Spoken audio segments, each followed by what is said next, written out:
గ్రామ కమిటీ అంటే ఎట్లాంటి ఆదాయ వనరులు లేనటువంటి గ్రామ కమిటీగా ఉన్నటువంటి పేరు పడిపోయిన సిరికొండ గ్రామ కమిటీ. అట్లాంటి గ్రామ కమిటీని గత 2-3 సంవత్సరాలుగా ముందున్న కమిటీ కానీ ప్రస్తుతం మేము చేసినటువంటి కమిటీ కానీ ఆదాయము సమకూర్చే విధంగా ప్రయత్నం చేయడం జరిగింది.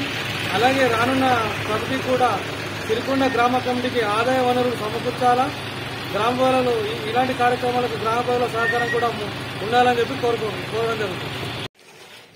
సిరికొండ గ్రామ కమిటీ ఆధ్వర్యంలో గతంలో ఎన్నడూ లేని విధంగా సుమారు 6,50,000 నగదుతో సిరికొండ గ్రామంలోని 4 షటర్ గదులను నిర్మించడం జరిగింది.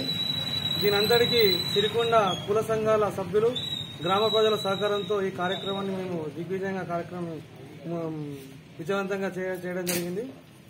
అలాగే ఇంకొక వారం అయితే మా ఏడాది కాలం పూర్తవుతుంది. మా విలేజ్ కమిటీ సంబంధించిన ఏడాది కాలం పూర్తవుతున్నందున ఇన్ని రోజుల పాటు సహకరించినటువంటి గ్రామ ప్రజలకు, కుల సంఘాల సభ్యులందరికీ ధన్యవాదాలు తెలుపుతూ మేము చేసినటువంటి అభివృద్ధి ప్రజలందరికీ కనబడుతుంది కళ్ళ ముందట. అలాగే రాబోయే గ్రామ కమిటీ కూడా మాకంటే ఇంకా 2వ వంతు ఇంకా ఎక్కువనే పని చేయాలని చెప్పి కోరడం జరుగుతాం.